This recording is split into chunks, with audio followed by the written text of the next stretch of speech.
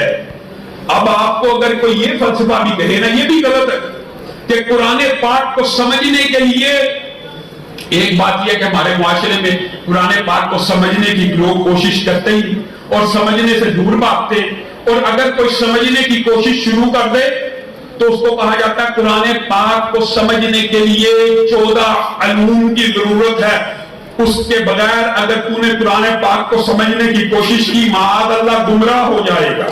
یہ بھی بہت بڑا مغالطہ ہے اور یہ بھی بہت بڑا وسوسہ ہے، اس کا بھی آپ نے ہمیشہ کے لیے رد اپنے ذہن میں رکھنا ہے۔ اور بڑی عام فہم بات ہے، اگر کوئی بندہ قرآن پاک کا ترجمہ کرنا چاہتا ہے الہد، اس کو تو 14 علوم حاصل کرنے چاہیے، صرف بھی آنی چاہیے، نحو بھی آنی چاہیے، تفسیر بھی آنی چاہیے، حدیث بھی آنا چاہیے، لغت بھی آنی چاہیے، اس کو آنے چاہیے۔ لیکن اگر ایک بندے نے صرف قرآن پاک کا ترجمہ پڑھنا ہے تو اس کو کیا آنا چاہیے؟ اس کو صرف اردو زبان آنی چاہیے۔ اگر اس کو اردو زبان سمجھ آتی ہے تو کیا ہوا ترجمہ وہ سمجھ سکتا ہے۔ تو یہ مغالطہ، یہ وسوسہ کہ قرآن پاک کو براہ راست نہ سمجھنا، براہ راست سمجھو گے تو گمراہ ہو جاؤ گے، یہ فلسفہ اور یہ عقیدہ بھی غلط ہے۔ قرآن پاک کا ترجمہ ابہد کرنے کے لیے تو 14 علوم کی ضرورت ہو سکتی ہے، لیکن قرآن پاک کا ترجمہ سمجھنے کے لیے اردو زبان میں کسی بھی قسم کے علوم کی ضرورت نہیں۔ صرف اردو زبان اگر آتی ہو تو اللہ کے فضل و کرم سے وَلَقَدْ يَسَّرْنَا الْقُرْآنَ لِلذِّكْرِ، اللہ تعالیٰ نے اس قرآن پاک کو آسان بنایا، کس کے لیے؟ سمجھنے کے لیے، غور و فکر کرنے کے لیے۔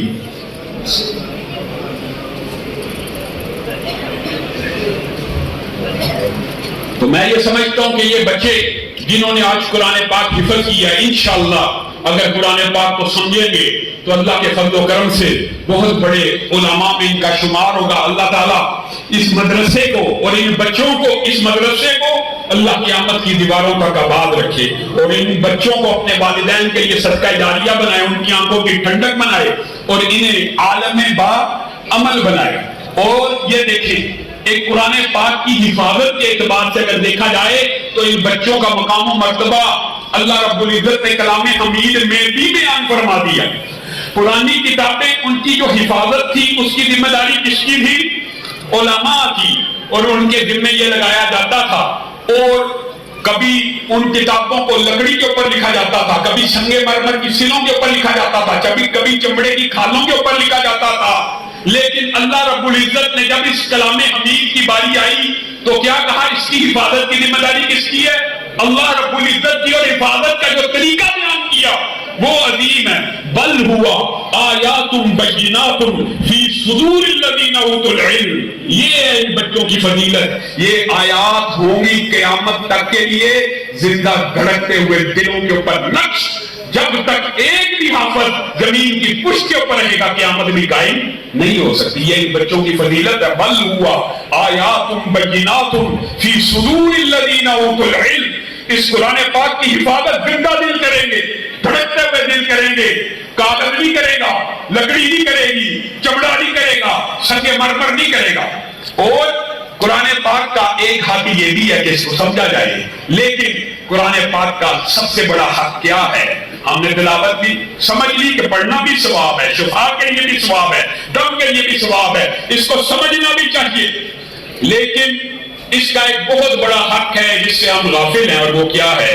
هو الذی ارسل رسولہ بالہدی ودین الحق لیظہرہ علی الدین کلہ۔ اس کا ایک حق یہ بھی ہے کہ یہ کتاب دستور بھی ہے، یہ کتاب ہدایت بھی ہے، یہ کتاب منشور بھی ہے۔ میں نے اور آپ نے قرآن پاک کو کتاب ثواب بھی سمجھ لیا، کتاب شفا بھی سمجھ لیا، کتاب ہدایت بھی سمجھ لیا، لیکن میں اور آپ سمجھدار ہو کے بھی اس کتاب کو کتاب دستور نہ سمجھ سکے، کتاب منشور نہ سمجھ سکے۔ والذی ارسل رسولہ بالہدی، اللہ تعالیٰ نے رسول اللہ کو کس لیے بھیجا تھا؟ تمام ادیان کے اوپر غالب آنے کے لیے، یہ دین باقی ادیان کے اوپر غالب آنے کے لیے ہے، اور غلبہ دین کی جدوجہد مفقود ہے۔ اللہ کے بندو، یہاں پہ میں اور آپ آج ساری رات یہاں پہ سجدے میں پڑ جائیں، کل بھی پڑھ جائیں، پرسوں بھی پڑھ جائیں، پورا مہینہ اللہ کی تسبیحاں نکال لیں، سبحان اللہ کرتے رہے، اللہ اکبر کرتے رہے، پوری دنیا کے عالم کفر کو اللہ کی قسم کوئی فرق نہیں پڑے گا، کوئی فرق نہیں پڑے گا۔ لیکن آپ میں سے چند ایک لوگ، صرف چند ایک، یہ پورے کا پورا عظیم الشان مجمع نہیں، چند ایک لوگ اگر اس بات کے اوپر آمادہ و تیار ہو جائیں کہ یہ جو کتاب ہے یہ کتاب ہدایت کے علاوہ کتاب دستور بھی ہے، اس کو نافذ بھی کیا جائے، اس کو معاشرے کے اوپر لاگو بھی کیا جائے، اقامت دین کے لیے کھڑے ہو جائیں کہ رسول اللہ کا دین صرف مسجد کے لیے نہیں آیا، رسول اللہ کا دین کیا صرف ممبر کے لیے آیا، کیا صرف امام مسجد کے لیے آیا، کیا مسجد کے اندر جو نمازی آتے ہیں ان کے لیے آیا؟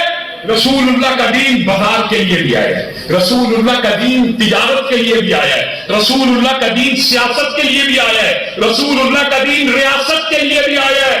اگر آپ میں سے چند لوگ صرف یہ فہم، یہ فراست، یہ شعور لے کے کھڑے ہو جائیں کہ رسول اللہ کا دین معاشرے پہ نافذ کیا جائے گا، رسول اللہ کا دین ریاست پہ نافذ کیا جائے گا، رسول اللہ کا دین بازار پہ نافذ کیا جائے گا، رسول اللہ کا دین تجارت پہ نافذ کیا جائے گا، اللہ کی قسم غلام عالم کفر آپ کے خلاف کھڑا ہو جائے گا، کیونکہ ان کو پتا ہے یہ وہ کام ہے جس سے اسلام غالب آئے گا، یہ وہ کام ہے، یہ وہ سوچ ہے، یہ وہ فکر ہے جس کی وجہ سے اسلام 1200 سال تک غالب رہا۔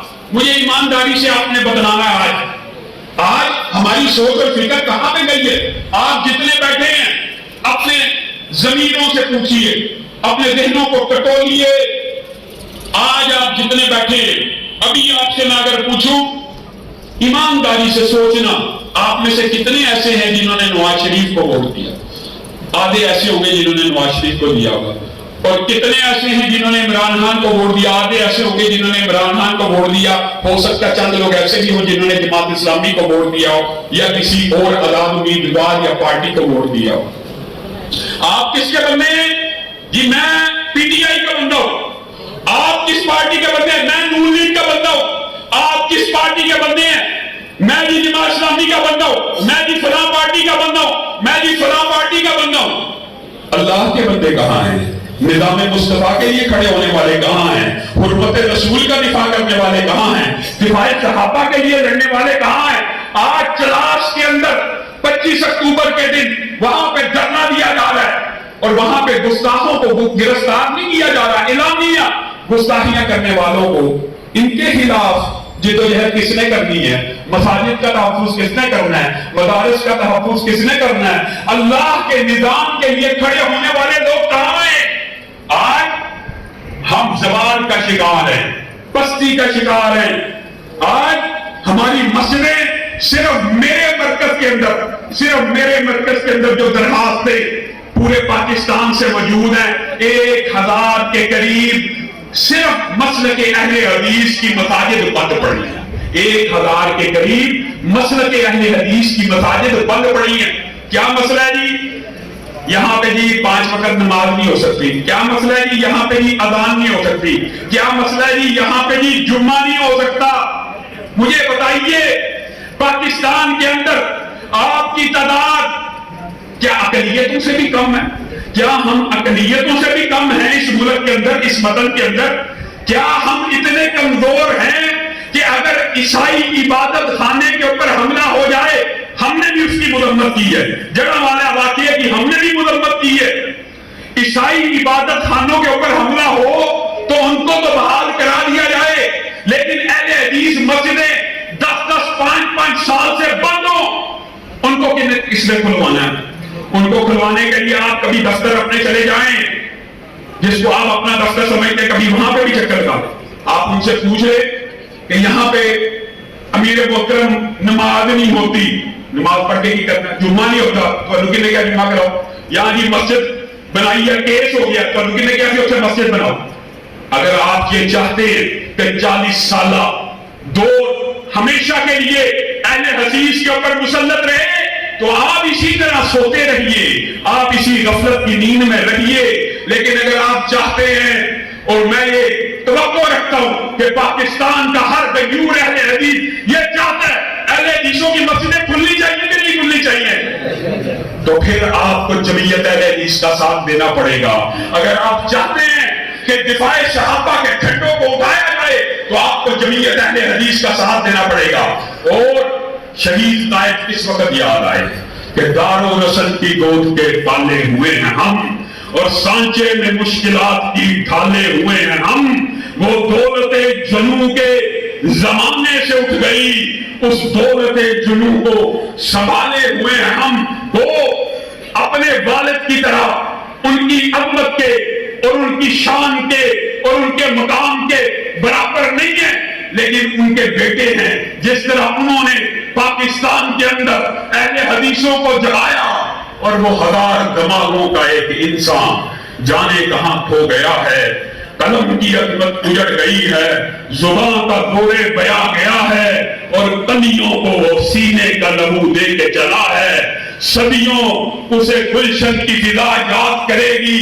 آج اہل حدیثوں کو وقت آ چکا ہے، جس وقت تمہارا شہید نائب تم سے یہ پکار کر ڈیمانڈ کر رہا تھا کہ اہل حدیثوں اٹھو، زمانہ تمہارے قدموں کی چاپ کا منتظر ہے۔ اور اگر آج ان کے بیٹے تم سے یہی مطالبہ کرتے ہیں کہ اہل حدیثوں اٹھو، آندھی بن کے نکلو، طوفان بن کے چھا جاؤ، اپنے حقوق کو ہمیشہ مانتے ہی نہیں رہنا، کبھی حقوق کو چھیننا بھی پڑتا ہے۔ اور انشاءاللہ وہ وقت قریب آ چکا ہے۔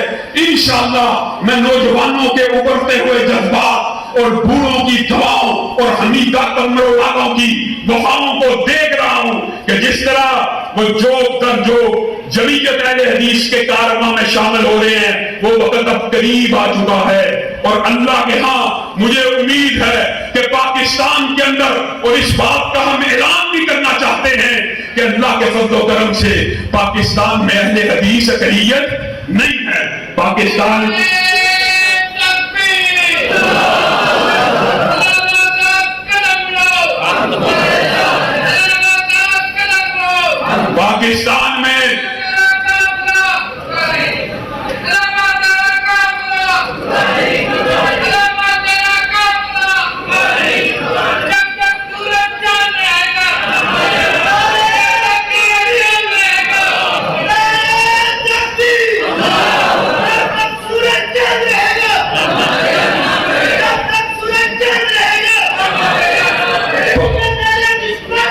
پاکستان کے اندر اہل حدیث، پاکستان میں اقلیت نہیں ہے، اہل حدیث پاکستان میں اقلیت نہیں ہے۔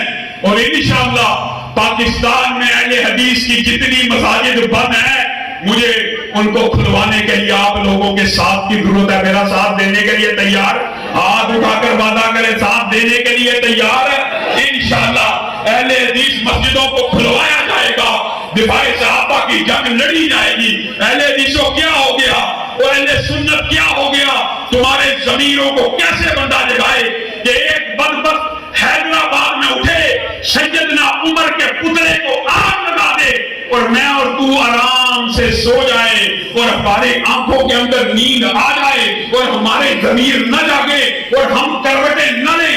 اللہ کی قسم علامہ شہید کہا کرتے تھے کہ وہ بے ضمیر ہے کہ صحابہ کو گالی پڑے اور اس کو نیند آ جائے۔ آج پتلے جلائے جا رہے ہیں، آج صحابہ کے پتلے جلائے جا رہے ہیں، اور تو اور میں سکون کی نیند سو جائیں۔ چلاش کے علماء کے ساتھ کلی طور کے اوپر یکجہتی کا اظہار بھی کرتے ہیں، اور آپ سے بھی اہل حدیثوں، آپ سے بھی یہ وعدہ لینا چاہتا ہوں، یہ دفاع صحابہ صرف دیوبندیوں کی ڈیوٹی نہیں ہے، صرف بریلویوں کی ڈیوٹی نہیں ہے۔ دفاع صحابہ کی ڈیوٹی اگر سب سے پہلے ہے تو اللہ کی قسم اہل حدیث کے اوپر۔ کیوں؟ تم ہو وہ لوگ جنہوں نے رسول اللہ کی حدیث کی حفاظت بھی کی، اور رسول اللہ کی حدیث کی حفاظت کرنے والوں کی حفاظت بھی کی ہے۔ اور اگر میں یہ کہوں کہ آپ کا اور میرا انداز اور اسلوب بھی وہی ہونا چاہیے جو علامہ شہید اور عادت طارق کا ہوا کرتا تھا، جو حاج نواز جنگلی اور حبیب الرحمان کا ہوا کرتا تھا، تو اس میں کسی بھی قسم کی کوئی مبالغے کی اور کسی بھی قسم کا کوئی مغالطہ کسی کے ذہن میں نہیں ہونا چاہیے۔ ہماری تصویر بھی وہی ہونی چاہیے کہ جب اگر پاکستان کے اندر سیدنا ابو بکر کی توہین ہوگی، سیدنا عمر کی توہین ہوگی، سیدنا عثمان کی توہین ہوگی، سیدنا علی کی توہین ہوگی، حسن و حسین کی توہین ہوگی، اور وہ بدبخت جہنم کا بیٹا ہر روز بنو امیہ کی، سیدنا امیر معاویہ کی، اب تو یہاں تک پہنچ چکا، یہاں تک کہ حسن سے شاہی کوئی نہیں۔ کہاں ہے وہ شیعہ جو اہل بیت کی جنگ لڑنے والے حسن سے شاہی کوئی نہیں؟ اب آپ کی غیرت کہاں ہے؟ اب آپ کے پسے کہاں ہے؟ اب آپ نے جو پورے پاکستان کو جلوس نکال کر آگے لگایا ہوتا ہے، اس بندے کے بارے میں آپ کی غیرت نہیں جاگتی؟ اور وہ حسن پہ شاہی کوئی، یہ کتنی بڑا حقیر جملہ، یہاں سے بڑھتا نبی پہ شاہی کوئی۔ اور پوچھا گیا کس کے سامنے؟ تو جی میں جی اللہ کے ساتھ کالا تھا۔ تو بھائی یہ کیسی توحید ہے؟ نبی بھی اللہ رب العزت کے محبوب بندے ہوتے ہیں، اللہ کے سامنے کیونکہ اللہ کے محبوب ہے، نبی پہ شاہی کوئی؟ کیا نبی اللہ کے محبوب نہیں ہوتے؟ کیا نبیوں کے اوپر جو نبی آخر زمان ہیں ان کے سر کے اوپر اللہ رب العزت نے ختم نبوت کا تاج نہیں رکھا؟ کیا انبیاء اللہ کے محبوب نہیں ہوتے؟ کیا برگزیدہ ہستیاں نہیں ہوتی؟ اس طرح کے فلسفے اگر معاشرے میں ہوں تو آپ کو میرے ساتھ مل کے ایک مرتبہ یہ نعرہ اور تجدید عدم کے طور کے اوپر، چلاش کے لوگوں کے ساتھ ہمدردی کے طور کے اوپر، اور جمعیت اہل حدیث کے منشور اور بات کے طور کے اوپر ایک دفعہ یہ نعرہ لگانا چاہیے کہ ہم صحابہ کا دفاع کریں گے، اور ہمارے زبان پہ نعرہ کیا ہوگا؟ صحابہ صحابہ صحابہ صحابہ صحابہ صحابہ صحابہ صحابہ صحابہ صحابہ صحابہ۔ یہ ہماری تسبیح ہونی چاہیے۔ ہاں کچھ لوگوں کو اس تسبیح سے بڑی چڑ ہے اور کچھ لوگ اس تسبیح سے بڑا جلتے ہیں۔ ہم اس بات کا اعلان کرنا چاہتے ہیں جب تک ہم زندہ ہیں، صحابہ کا جو بھی پاکستان میں گستاخ ہے وہ گرفتار ہوگا یا ملک سے فرار ہوگا۔ پاکستان کے اندر رہتے ہوئے کوئی توہین صحابہ کرنے والا پاکستان میں رہتے ہوئے گرفتار ہوگا یا ملک سے فرار ہوگا۔ تو آپ تمام ساتھیوں سے میں یہ التماس کرتا ہوں اور ملتمس ہوں، اللہ کے بندو، مولوی کو آپ نے صرف مصلی کا امام سمجھا، مسجد کا امام سمجھا۔ ایک عام مولوی اگر وہ آپ کی امامت کرائے تو کہاں کھڑا ہوتا ہے؟ آگے کھڑا ہوتا ہے کہ پیچھے کھڑا ہوتا ہے؟